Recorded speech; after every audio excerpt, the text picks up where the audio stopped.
On today's episode, we're going to talk about the highs and lows of running a business. The good, the bad, and the ugly. Today might be the ugly.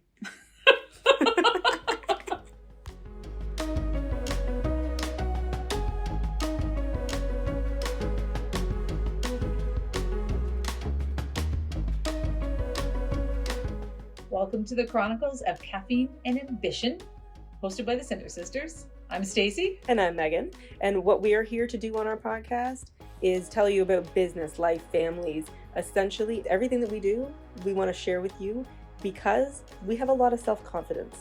We've learned a lot of self-confidence over the years. We sure have. And we want to share that with you. We want to show you how. Let's do this.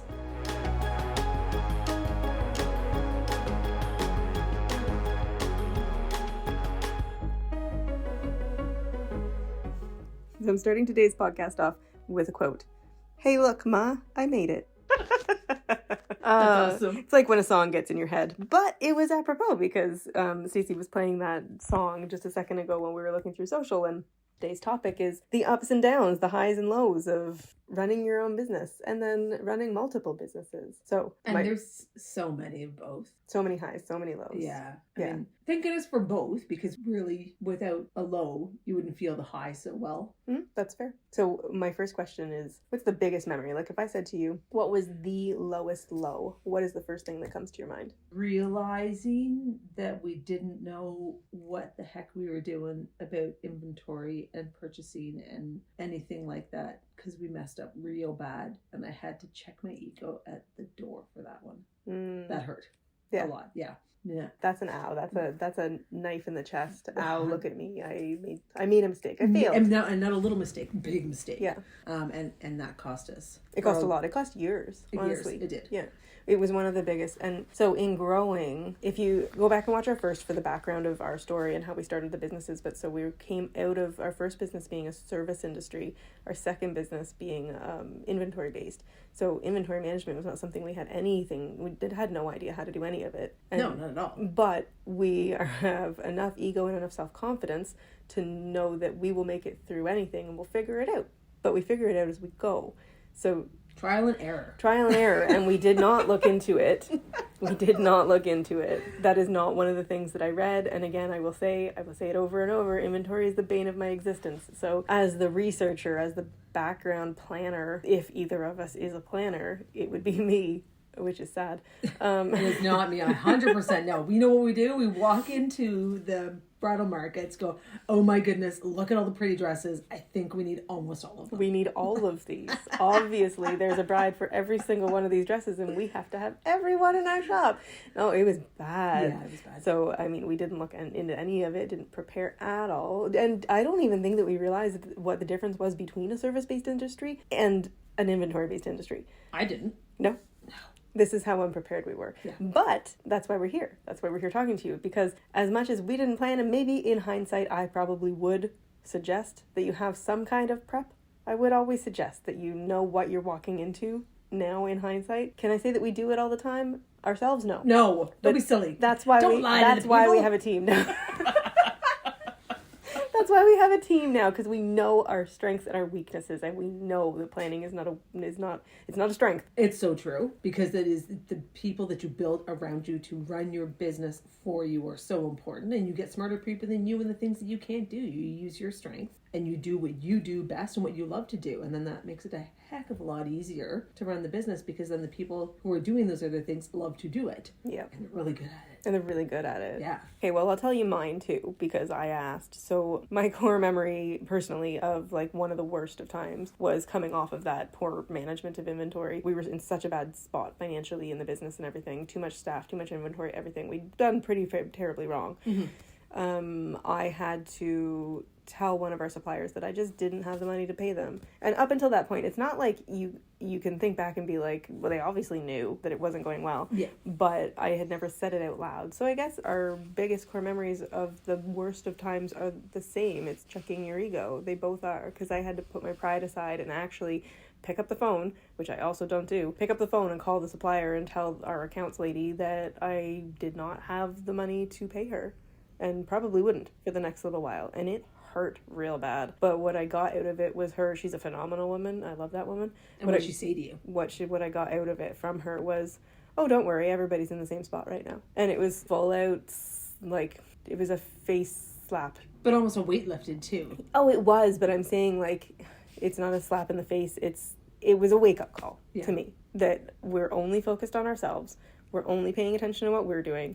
The industry was bad at the time. So we had made a lot of mistakes, and we were not doing really well in running the business at that time. Yeah. But it wasn't just us either. It never is. That was a really bad year of, because the industry fluxes like any industry does, and it was... Sometimes weddings are really popular, sometimes they're not. Correct. And it goes with recessions, and it goes with a lot of the DIY year where everybody made everything for their wedding. That was a terrible year for us. The lows and the highs, honestly, but the lows came often with personal lows too.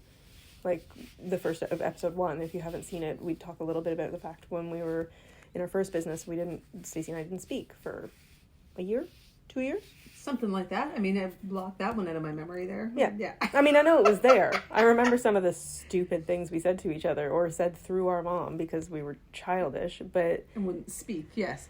That was a definite low. And then, I mean, of course, that hinders the business as well when you don't speak to your business partner. 100%. Yeah. We made it through it, thankfully, because of the people that we have around us. But it was also in relation to some pretty low times that we were having personally because our personal lives affect the business because we are the business. Correct. As much as we have our community and we have our team, and we need everybody around us to create what we do, to continue doing what we do. But if we're not on top, if we're not on our game, then we're dragging everything down. Absolutely. So those were some pretty low years for both of us. Those were terrible years in our personal life for both of us. That's a whole other story. That's a whole long episode on those ones, which you'll have to wait for. Let's switch from Debbie Downer. Let's go to some methamphetamines right now. I like methamphetamine way better.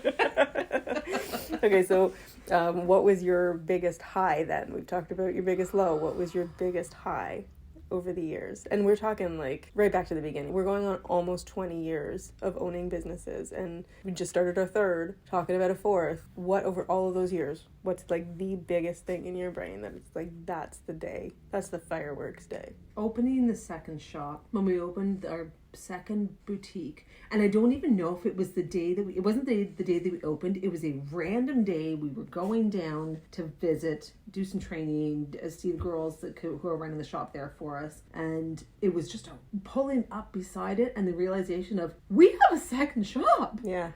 We look at us. And it's not even like, sorry, I'm throwing out terms like first business, second business, third. We own 33 businesses, but our bridal shop, the second business, has 2 locations. Correct. So this is heading to the second location. This is headed to the second location. So I mean, we downplay ourselves pretty frequently. We don't realize what we have or how much we do. No, I don't think we do. And that day broke through that. That 100% it did, and there was no reason for it. It's not as if we were going for something exciting, anything. It was just a realization of driving around the corner, looking at it, and being like, oh my God, that's ours. Holy, it's very hard for me not to swear right now. You can put in what you think I would actually say, but I can't say it on the podcast. Anyways, that's what I felt like that day. It was like this, like, oh my, look at us. Look, like, I'm so proud of myself, so proud of us, so proud of everything that everybody has gotten us here to this point. Because when we were starting out this journey, I remember saying to Meg, we're going to be so big. Like, so big. Everyone will know what Cinders is. Everyone will know us. This is, like, I plan for, like,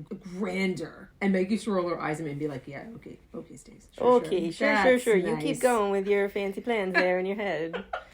Thankfully, we now have somebody who is the rock to the double balloons that I get to be, because I get to float around and do the crazy ideas too, and dream and plan and crazy. Yes. And there's somebody else holding us down. So exactly. Unfortunately for him, he has 2 helium balloons to hold on to. He chose it. He did. We'll get him on the podcast one day and he can tell his side of the story. We're going to ask him his highs and lows because those will be funny to hear. His high will be joining us, his low will be joining us, and being told that he's not allowed to touch anything. That's exactly. Oh my gosh, that's a full episode on its own. Poor Chris. Oh. I have a high that is an extremely it's silly unless you're a bookwork person, which I'm not as much anymore, but I am much more so a bookwork person than Stacey. But one of my biggest highs is, and I was pregnant at the time, because when we bought the second business, when we bought the bridal shop, Stacey had just had a baby. Yes. And I was currently pregnant. Yes. With my first child. So the pregnancy, hormones, craziness, new mom brain, like we were maybe not with it quite then. But quite the time to be buying a business. Quite the time to be buying a business. And guess what I did and enjoyed it? I wrote a business plan. I wrote a proper 20-page business plan, and as ridiculous as this sounds, it sits with me as one of those major things that I've done in my life. And I wrote this massive plan, and I've never written one before, but I like writing and I like words. So I looked up what it was, looked up what you're supposed to have, and it was in order to get our loan. So me sitting there writing this business plan, and I enjoyed it. And then I lost it. The computer didn't save it. I lost the file 3 times. Hi. To a complete crash. and it only makes sense because because I was pregnant at the time, and I was probably doing something stupid. But how do you write a 20-page business plan and lose it 3 times? Because you're pregnant. 100%. But it is actually one of my highs to think back and know that I wrote that, and then was able to write it again. And then I think I fully lost it 3 times. So I did have to write it over again 3 times. But thankfully by the 3rd time I had pieces of it left, or I knew what I had written. But I was very proud of myself. So you should be. This is why we work well together. Because that is not my jam whatsoever. True. I'll get you some pretty pictures. I'll make things all nice, and I'll be creative, and give me that stuff all day, every day. Paint. Give me my paint clothes. I will renovate this building. Your 200-year-old paint cologne. I will renovate stuff for sure. But no, ask me to write a business plan, I will cry for days. Which is hilarious because I don't enjoy the crafty things. How many times every year we try and do something for Christmas with the team, and we always choose craft things. And we're sitting there on that day and doing this craft, and I'm sitting there going, I hate my life. I hate crafts. Why did I agree to this? Whose idea was this? I don't want to do this craft. Thankfully, it's not always about me, so everyone else enjoys the craft. Some of them enjoy the craft. Some of them come because we asked them to come. The alts team enjoys the crafts.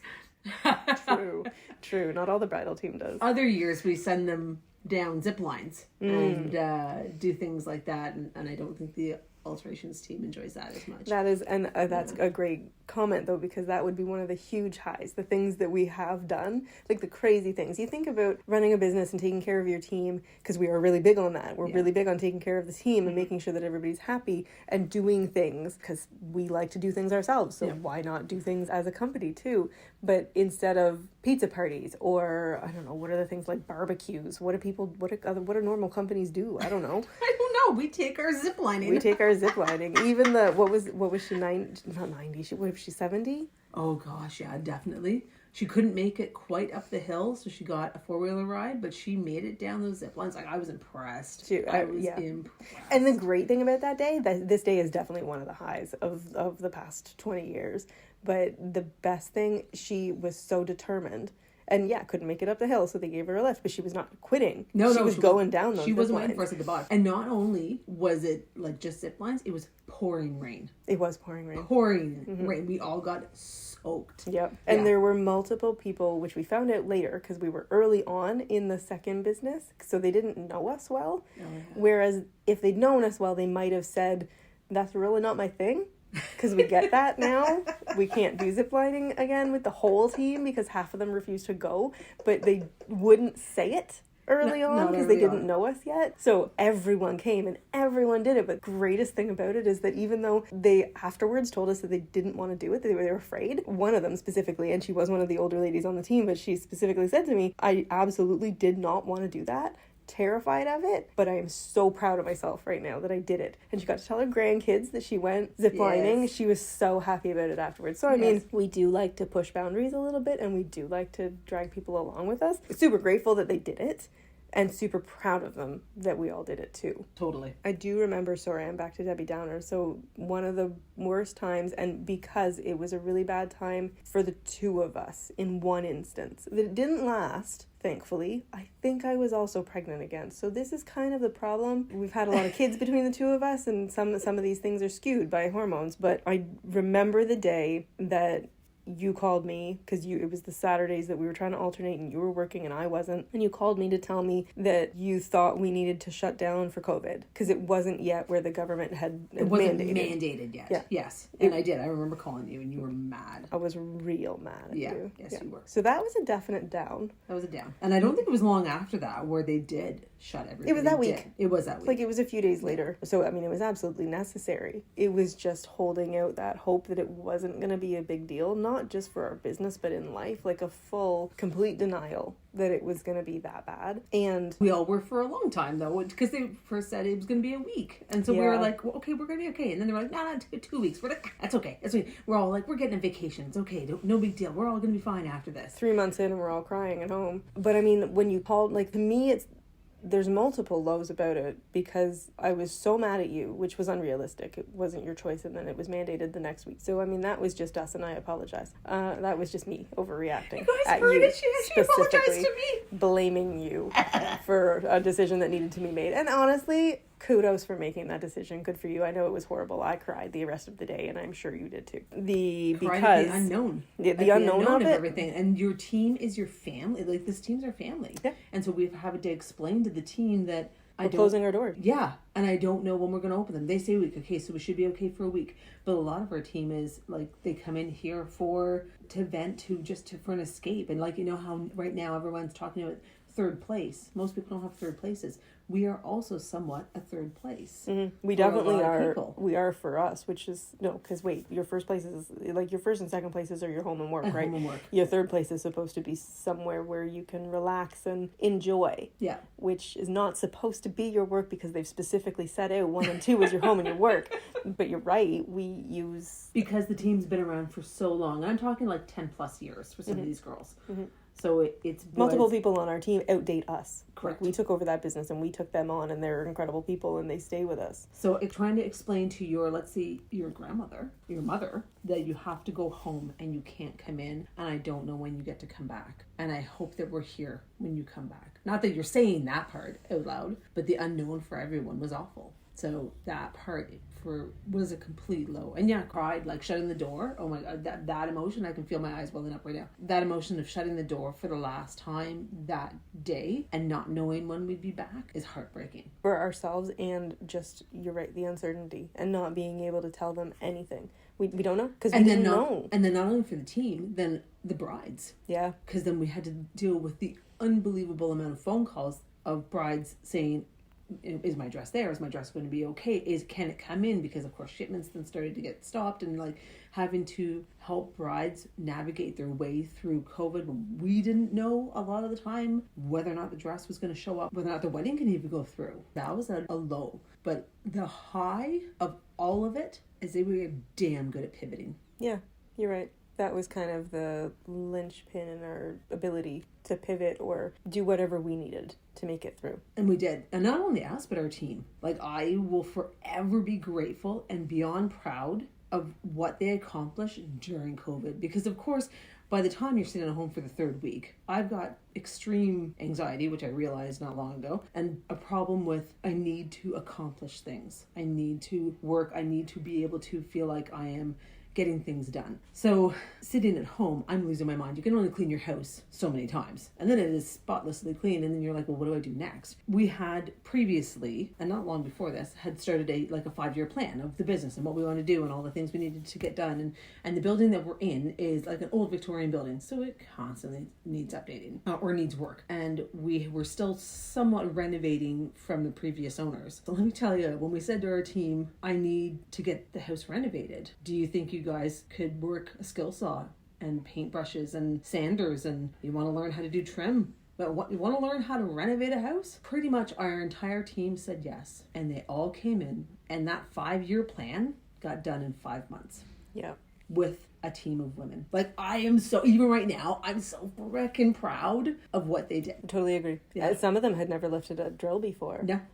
And this is us saying this in the sense that we have all our lives. Like, we grew up doing everything. We grew up, it was 3 girls, and then our dad and our mom. We grew up in the middle of nowhere, homesteading essentially. So the only way you were getting the thing is if you made the thing. Yeah, we made all the food. Mom canned everything. We had a garden. We had animals. We did chop wood so we could stay warm. Yeah, because there was no furnace. There was no furnace. Like when we got home from school, we had to start. But Meg started the fire. I have a problem. It's fine.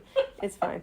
It's but necessary. So for us, it wasn't a big deal to do the things because we were like, and even if we don't know how to do it, we'll figure out how to do it. We never thought about it though. Not like that was funny. Hey, can you use this drill to put this curtain rod in so that we can put a new curtain up there? And she was like, oh, okay. I just drill, and I'm like, have you used a drill before? No, you've not. Okay. Let's start a little earlier than that. I'll show you how to use the drill. It's just we just assume 100%. Yeah. I just assume everybody knows. But it was incredible. Like the growth and the learning curve for everybody at that point was incredible. Yeah. And it got so much done in the building, and we're so much further ahead because of the hard work during that time. Yeah. But then you're right, the brides, like over all of this, obviously some of our team were phone calls and emails and constantly trying to de-stress. And become psychologists, essentially. Mm-hmm. Yeah, because there was so much worry, so much fear. Nobody knew what was going to happen, and we didn't have the answers. No. But then all of a sudden, bang, I'm getting married in 2 weeks from now. What can you do for me? Because we're going to do that, but I need to have the dress fixed, or I need to pick it up, and we're not allowed to see anybody, so we had to do a side door pickup and like figure out what does that mean when I can't see a bride for her dress, like because weddings were still allowed to happen even though you could only have it in your house with 2 people, and it was like unbelievable. It was in an a way, absolute mess. It was a mess, but thank amazing. Goodness we were allowed to still have weddings. Because then the brides could still come, have their wedding. And then what a lot of them even did was had a second wedding after that as a reception. Yeah. And so we're able to have the wedding, do that, It changed so many things in the wedding industry. And it changed how we look at things in the wedding industry as the wedding itself. Yeah. But also how we look at our business being inside that industry. How we serve the client. Yeah. We were already becoming an experience before that because we already knew that it was necessary.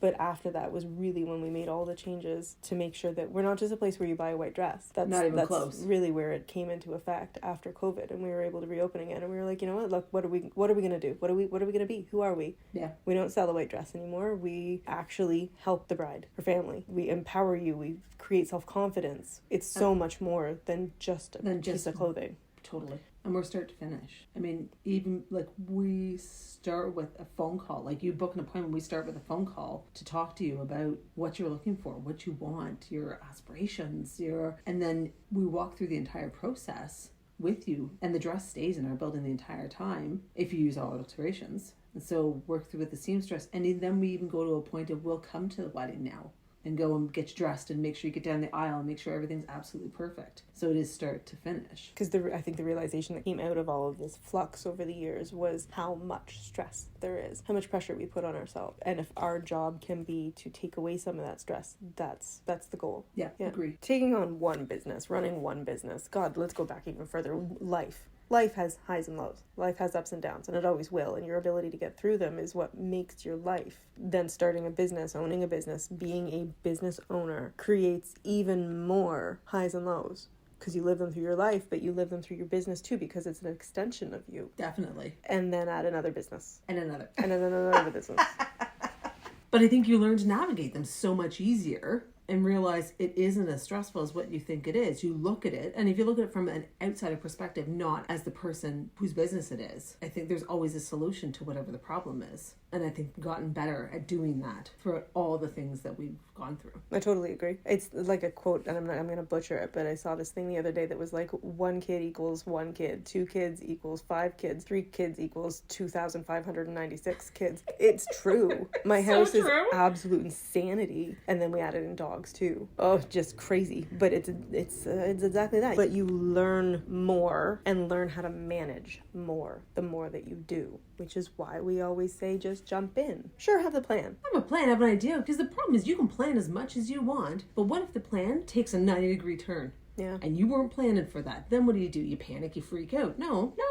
Like, we've just learned, pivot. You pivot, and you lean on your support system, which is what we've been talking about essentially. Everything through COVID, everything through the growth of our businesses is lean on our support system. Definitely. Each other and everybody else in our business. Yeah. The people that we look to for not just solutions, but for discussion, for open, it's like an open forum here. So build the community. Definitely. I think that's even more important than planning. You obviously need your plan. You need some groundwork, but you need the people around you to help you through it, because there's going to be lows. And then if you don't have the people through the lows, then who's with you through the highs? Exactly. Who celebrates that high with you? Somebody might be, like, let's say you start a business and your family, you're close with your family. Great. They'll support you through the lows, but they won't understand because they're not in the business. They will support you through the highs because they'll be excited that you're excited, but they don't understand. That's very true. So business support, business community. That's what we're here for. We got you. We got you. Empowerment and self-confidence and delusional support. Absolutely. We got that too. We've got enough delusion to go around. So let's grow. Join us, follow us, subscribe. Whatever the words are for podcasts that I don't know. If you want to join this community, follow, subscribe, and you don't even have to do it on this platform you're listening to us on. You can follow us on Instagram, on TikTok, on YouTube. We are everywhere. We're everywhere. And we'll tell you all about it, obviously. The highs, the lows, the times we didn't talk. It's true. Thanks for listening to us, everybody.